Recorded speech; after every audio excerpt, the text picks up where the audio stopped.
Welcome to Supply Chain Now, the voice of global supply chain.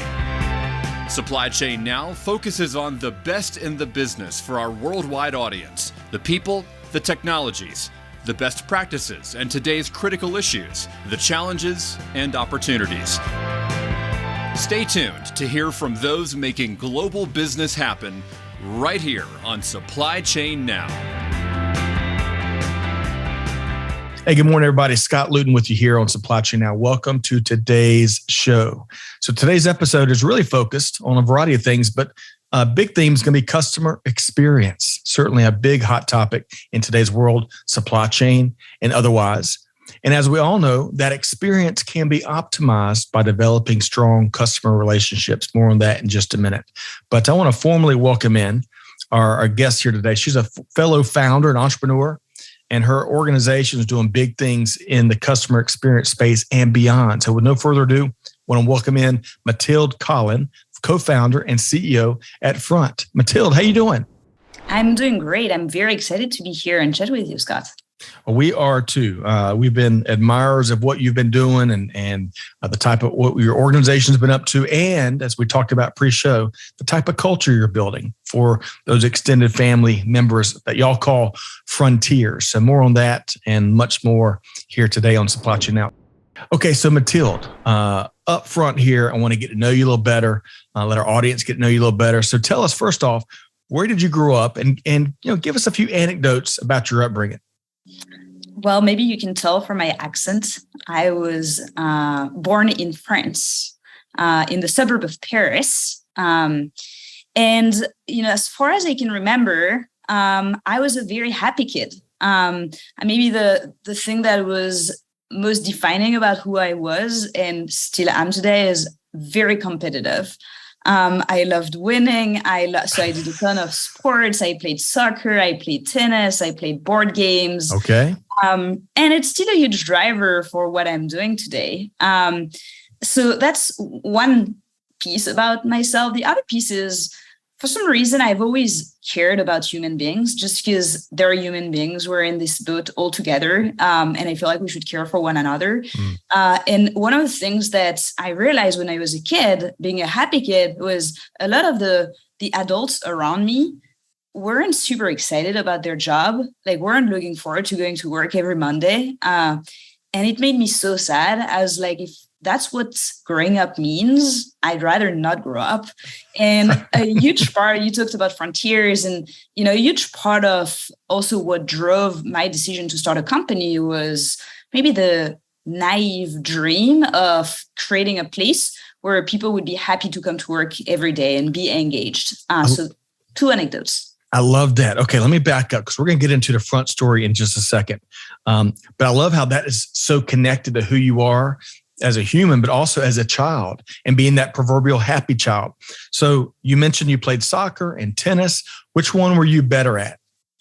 I think I practiced tennis way more, but I was more gifted at soccer. Okay. All right. And with soccer, what position on the field did you play? I was striking goals. Okay. And playing on the left. Whether it's World Cup or whether it's Olympics or whether it's professional, there's probably no better celebration than a soccer goal, getting that goal and seeing the team come together and celebrate. Was that cool, Mathilde?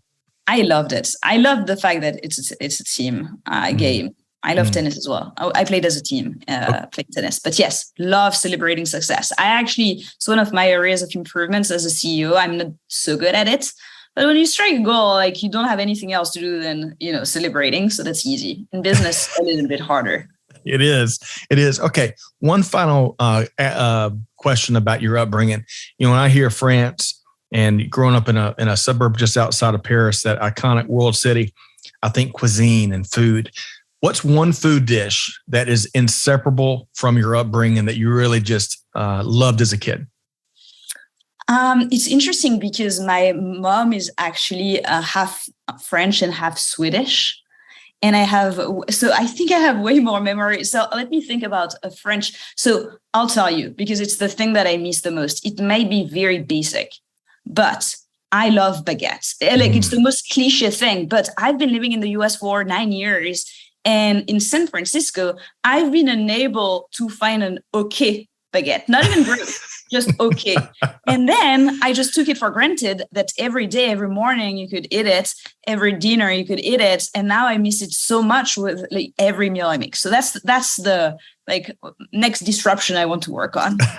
I'm with you. During the pandemic, especially during the deepest throes of pandemic, homemade bread making became such a big thing, not just here in the States, but globally. And to your point, there's such a big difference in, bread you find in the grocery store and that homemade character filled. You can almost taste the whole story behind the loaf when you have really good homemade bread. And of course, you pair it with great butter, and it doesn't help you shed some of these pandemic pounds. But man, it's really almost irreplaceable. I agree. Right.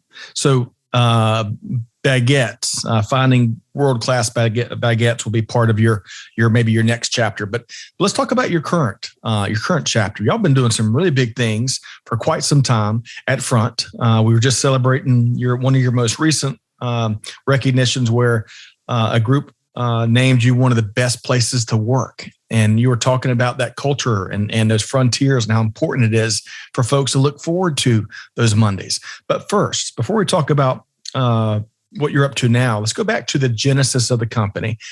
You're one of the co-founders. How did it all start? So I graduated, I don't know, maybe 10 years ago. And then I actually had to find a job because I had to pay for the loan that I had made to go to school. So I wanted to start a company. I had studied entrepreneurship, which is the thing in France, but I couldn't really afford starting a company. So joined a software company. I was doing a contract management software. And I stayed there for only a year. So I loved everything I learned. I loved the ability for softwares to change how people work at scale. But the culture of the company made me very unhappy. And I didn't know how much of an impact the culture of a company could have. I was super fortunate afterwards to meet with my co-founder and our first investors who agreed to fund the company pre-product. So that was very fortunate. And so I started the company a year after I graduated. So I don't have a lot of work experience prior to Front. The reason I started Front was because I felt like email was the tool that knowledge workers were using the most to get work done, and yet hadn't evolved in the past 25 years. And I thought every single software in the world is literally becoming better, except for the one that people use the most. And I think that goes back to the impact I wanted to have. And I felt like if the product was good, then it could have a meaningful impact on people's lives at work. And then on the competitive nature of myself, like the market is so big, and I enjoy that. So that's how it all got started. In France, we launched 8 years ago, 4 days ago. Okay. Well, okay. Big anniversary then, just 4 days ago. So if I heard you correctly, you saw email as still the powerful vehicle that it has been, but you saw it kind of having stagnated a bit going back for a couple of decades, right? So if I heard you, how do we reinvent email to really maximize the art of the possible that it poses, right? Yes, 100%. So I was thinking, like, what are the main characteristics of how work gets done today? And how is email different from what people expect and how they work? And the way I felt was, so first of all, today you must always work as a team. And email makes information very siloed, like it's in your inbox. No one has access to it. Right. And so the first thing I thought was, well, if it was collaborative and you could easily, collaborate on a draft, add internal notes about an email and start an internal discussion, assign something to someone to make sure that you know who is accountable for replying to someone. That would be a wonderful improvement. And then I thought, there are so many manual tasks that you're doing every day that are so repetitive. You archive, you forward CC, BCC, like everything. Right. Like if you could automate some of these repetitive tasks. So for example, you could say if an email contains this sentence, then make sure that you assign it to this person. If it's in French, then put it in this inbox. If it hasn't been replied in 3 hours, add a flag. Like you want to make sure that you reply in less than 3 hours. So automation. And the last piece was analytics. Like every software in the world pretty much gives you data on how you work. And email is the tool you use the most and gives you zero data. It's because it's siloed. So I think like very early on, this was how I envisioned it. It should be collaborative. It should be automated, and it should give you the right insights. Later on, we added a fourth piece, which is it should be integrated with the other tools you're using. You're going to use many other tools. Let's make sure that we bring the context so that when you're looking at an email, you know everything about your customer or your shipment or like whatever matters to you so that you give the best answer possible in the fastest way. Man, making email so much more powerful, making it so much more functional, reinventing it in many ways. Also using it as a better platform for gathering data and insights and analytics. Man, what an incredible adventure! Now 8 years and 4 days later. So now that we know kind of the genesis and some of the main aspects of Front that led to you starting the business. Tell us about Front today and build on those key aspects of the platform, and tell us, where does the company stand today? Of course. So I think there are many things we've learned over the past 8 years. When you tackle a very big problem like the one I described, I think it is amazing because of the scale, the impact you can have. But the challenge is you want to make sure that you also focus on like specific pain points, industries, teams, to make sure that you're really doing something amazing for them versus something good for a little bit of everyone. So I think what we learned— So like specialization, a little bit of customization is what I'm hearing there. Mathilde, is that right? Exactly. And I think that, I'll talk more about this. Email still has this wonderful things that it can be used by lots of different teams and industries, but it doesn't mean all teams, all industries, independent of size, etc. Right. So the thing we realized is where the stakes are the highest when you think about communication is for a lot of businesses on customer communication. So at the end of the day, why a business exists is to serve their customers. And so if you screw up on your communication with potential customers or customers, you put your business at risk. Bad things happen, right? Yeah. Bad things happen. Exactly. And the reason why today we talk about Front as a customer communication hub is because what we realized is the most value that people were getting were when they were talking to potential customers and customers. So that's a change from how we talked about it 8 years ago and today. Then we also understood that some industries have a really strong fit with Front. And specifically, the teams or industries that need to do an exceptional job at communicating with their whatever customers mean for them, right, who are operationally more complex and so need more coordination, like these industries. And so supply chain, logistics, and I'm sure we'll get back to it, but these are examples of industries where the stakes are high. If they do a good job, their business can be meaningfully better and different. They can retain their customers better. They can save more money. And so we started over the years talking more to these industries and making sure we understood them deeply and built the product that was aimed at delivering the most value for them. So today we have offices in 4 different cities: Paris, Dublin, Chicago, and San Francisco, as well as a remote team. We have 450 employees, over 8,000 customers across 100 different countries. So we've been growing quite a while. Just the same time last year, I think we were 250 people. So, we've grown fast. Wow. But it's been very exciting. Well, congrats on all the growth and all the recognition and by outside parties. I want to go back to, on the front end, we were talking about, celebrating those wins and how it can be a little more challenging in the business world. I think, I don't know about you, Mathilde, but I think because there's so many things, right? You never want to stop. There's never a finish line. There really isn't. And it's tougher for leaders to really zero in and be in the moment, right? And celebrate with their team. What's one of your favorite ways you and your team and your frontiers have celebrated your growth over the last 8 years and 4 days?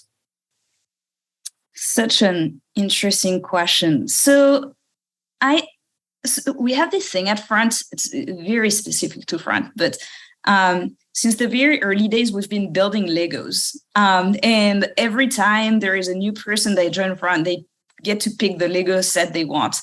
Oh, I love it. And then we get to build it all together. It's just a great way to meet people over a Lego set. And we've managed to build custom Legos, so custom minifigures.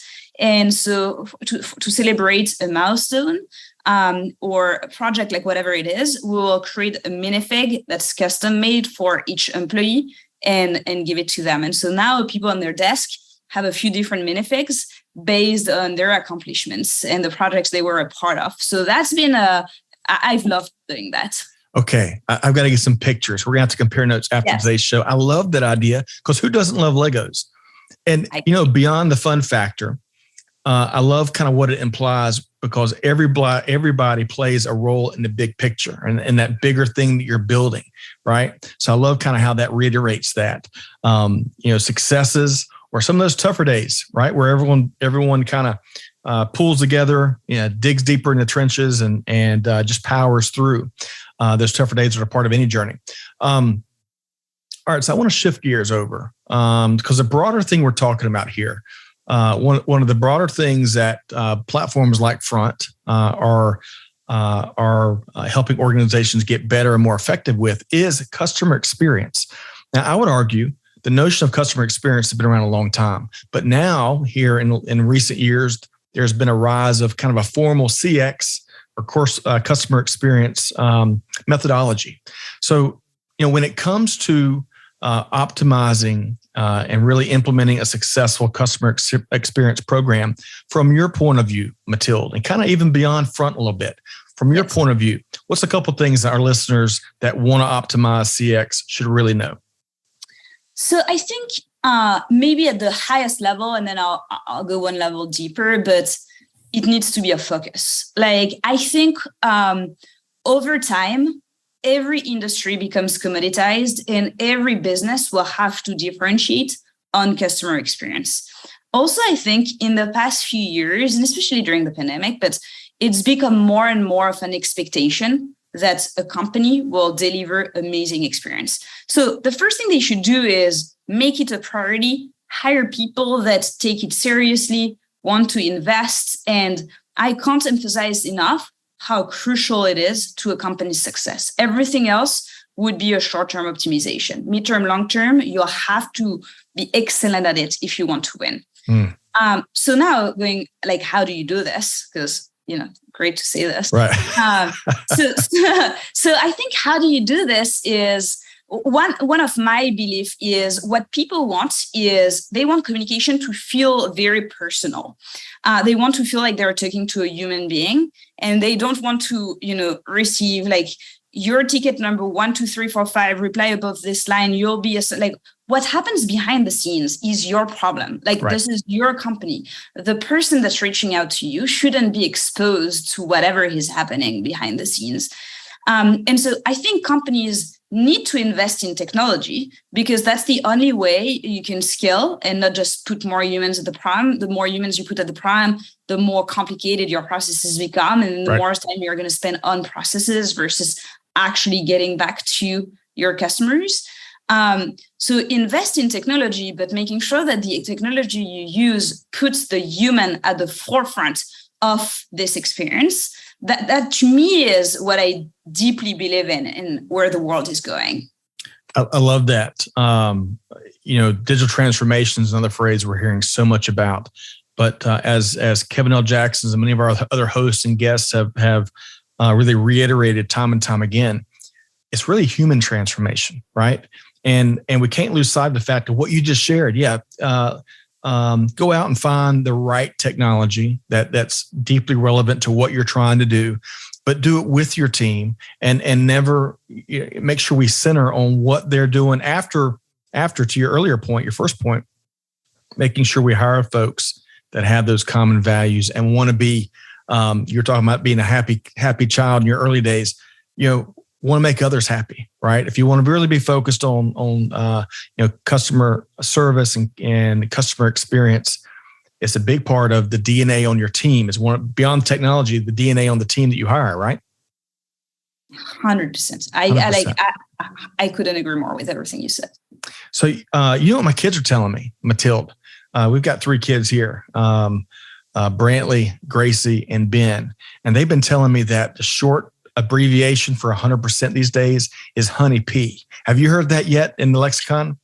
Okay. I haven't. I'm too old. Well, be on the lookout. Honey P. Okay, so I want to switch gears. Again, congrats on all that the front team and all your frontiers have been doing. Love celebrating startup and entrepreneurial growth. You're building quite a capable team globally. So we'll have to get a check-in. We'll have to check back in with you maybe at the end of the year or beginning next year. But you also clearly, much like we do here at Supply Chain Now, we do good, give forward, and be the change, right? That's a core mantra, along with deeds, not words, right? You, Mathilde, mentor aspiring entrepreneurs through several different programs as part of what I understand to be part of your, give forward. All Raises Female Founders Office Hours is one of the groups that you mentor groups with, fellow entrepreneurs or wannabe founders with. Along those lines, Mathilde, what's 1 or 2 pieces of advice that you would share with potential founders in our audience? So many of them. Maybe I'll start with one that's very controversial, which is don't listen to most advice and actually any advice. I think your responsibility is to gather a lot of them, but I think human beings have a willingness to tell you, like, this is what you should do, what you shouldn't do, and you're the best person to know what you should do and shouldn't do. So just take them as inputs and data points, but just be aware of the fact that you will always know your customers, your market, your team, everything better than anyone else. So with that being said, I'll still do the opposite of what I just said and give some advice. I think maybe 2 that are completely different. The first one would be about mental health. I think founders have an insanely hard job. Like, it was true 5 years ago. When you think about what they're going through right now, I mean, the pandemic changed everything. The macro environment is changing. In the supply chain world, there is a crisis. Like, there is way more disruption. There's been way more disruption in the past 2.5 years than there's been in the past 10 years. And so it is more important than ever to take care of yourself. You'll only be a good leader if you're a happy, balanced human being. And so there are many things you can do for this. Like, you can make sure that you take some time off. You can make sure that you don't check your emails right before going to bed and first thing when you get up in the morning, like many things. But I would say just make sure that you invest in yourself. This is a good investment for your company as well. The second thing is, I'm a huge believer. There is an article I wrote a few years ago about discipline. I'm a huge believer that discipline drives a ton of the success of your company, more so than, for example, the vision you have, which is important, but in my opinion, not the most important thing. And this is part of the reason why I think I started Front. And when people use Front, they use it many hours a day. This is a way to make sure that you're on top of everything, like you know exactly who's handling what. And I think this discipline, this rigor is absolutely critical in order to succeed. Like, so many stars need to align in order for you to succeed. It's insane. So when you have a business that's growing, like, first be super proud of yourself, and then make sure that you keep investing in this discipline, which, I could talk for hours about what it means between the tools, the processes, the team, and everything. But these would be my 2 pieces of advice. I appreciate that. If I'm hearing you correctly, whether you're a team member and maybe you're clocking in and out and putting in your 40 each week, or if you're a founder and putting in no telling the amount of hours. One of the things I'm hearing you say is making the best use, most efficient use of those hours. And if you can, engage with tools and platforms like Front or other things out there that allows you to save time and touch something just once. I think that's some of the advice I'm hearing you say. And then the other, which I think is so universal and so human, and certainly one. And I'm about to ask you one of your key eureka moments. But one of mine over the last couple of years was your first piece of advice. No, not the don't listen to advice, although that there's a lot of value there. About taking care of yourself, investing in yourself. I've heard it put as simply. There's a very successful business person in the Atlanta area that was deeply significant for many folks. And they said when they were tired, they slept. When they were hungry, they ate. When they were ready to work, they worked. And it's so simple, but oftentimes we don't listen to that inner voice, and we don't shut down email like you were saying, and take time to take care of ourselves, right? I 100%. I've had a few Eureka moments, but one of the things that seems like a sad story turned out to be a great story is my co-founder, who's the CTO of the company, was diagnosed with cancer end of 2017. And then my entire world collapsed because my entire balance fell apart. He's healthy now, and I'm a way happier human being today. But it forced me, I think I pushed so hard on making sure that the company was doing well, that he was doing well, that I forgot about myself. And then, one day I just woke up and couldn't go to work. And that forced me to change a bunch of things in the culture we have at Front, in how I operate on a day-to-day basis. Still today, many years later, 5 years later, I meditate every morning. I just take 10 minutes, and it just gives me the headspace that I need in order to be the best version of myself, professionally and personally. So I agree with what you said. I love that. Mathilde, thank you for sharing. Thank you for that transparent share about one of the tougher times. And it's so good to hear that your fellow co-founder sounds like they beat cancer. Yes. That is wonderful. That's amazing. It really is. And how even through the darkest times in our journey, there's lessons to be learned and applied. And that's one of the things you share with us. All right. So we're going to ask you in a second how folks can connect with you and learn more about Front. If I can see a lot of application for making email more powerful, to using platforms like Front in the global supply chain, because it's all about those customer relationships. That's the name of the game. That's the core of everything, as you've mentioned on the front end. But beyond what you just shared, if you look back the last couple of years, we're big on Eureka moments. Some days have 27 Eureka moments. Others thankfully have just a couple. But anything else that really has stuck with you in terms of a Eureka moment in recent years?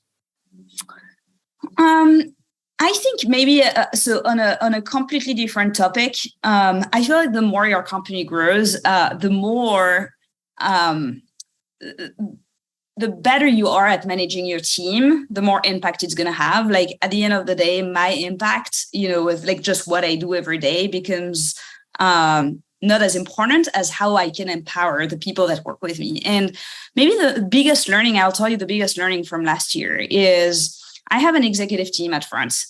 They're wonderful.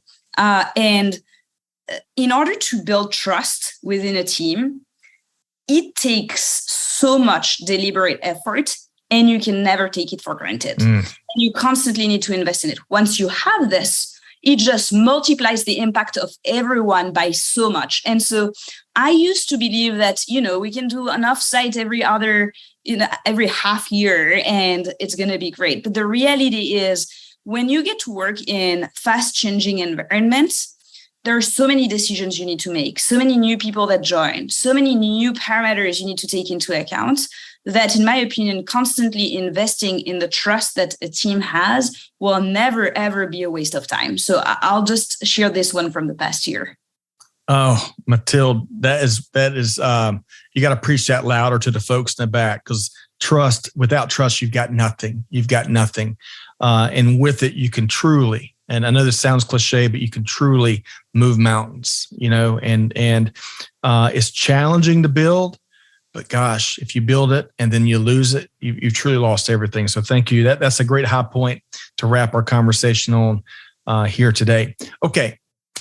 So Mathilde Collin, whether folks are interested in kicking the tires on Front, whether they want to maybe, I don't know if you do a bunch of keynotes. I think you'd be a brilliant speaker and an inspirational speaker, or if they just want to learn more, how can folks connect with you and Front? Well, so Front, our website is very simple, front.com. Okay. And yeah, I mean, they should go on the website. If they want to learn more about front, like in this space specifically, we work with amazing companies like, SS Freight Forwarding and Flexport and Convoy and Priority Wow. Spender, and like we have so many companies. We didn't spend a lot of time on this, but I think for this industry at this specific moment in time, investing in being operationally stronger and retaining your customers better is absolutely critical. So first, you can go on the website, they can ask for a demo of our product, and I'll make sure that there is a wonderful frontier that's going to explain to them how Front can make this experience better and deeply understand their business as well to make sure that there is a fit. I personally spend some time, but not too much time, on Twitter. So Collin Mathilde, so my last name, then first name. Yeah. And I reply to direct messages. I reply to tweets. There are pros and cons of this social media platform, but the good thing is you can get in touch and you can hear what people have to say. I post there. I write on Medium or LinkedIn or like on Front's blog. And if I'm going to do a talk or a keynote, like this is usually where I will post that this is going to happen. So these two ways. I love that. And Twitter sometimes can get a bad rap, but I find it to be a fascinating channel. It's been interesting as the world's opened back up. Some of the folks I've been, I'll call it Twitter friends with, or digital friends with, I've had a chance to meet them in person at different conferences and cups of coffee. And it's just been a great, great relationship building device, which of course I know you value because what you've been doing day in, day out. Front, that's what Front does. Yes. And then one other quick comment, and folks, we're going to have you're going to be one click away. Check out all of the ways that you can connect with Mathilde and Front on the episode page. You'll see links there. Here at the end of the conversation, you mentioned some of the well-known organizations, active members, part of global supply chain that you're working with. So maybe next time we have you back on, we'll dive deeper into some of the ways that supply chain leaders are using Front. But nevertheless, Mathilde, really had a wonderful time learning more from your journey here today. It's been a long time coming. I appreciate your time. And folks, you got to connect with Mathilde Collin and Front. Thank you very much for your time here today, Mathilde. Thank you so much for having me. I also had a great time. So, folks, hopefully you've enjoyed this conversation as much as I have.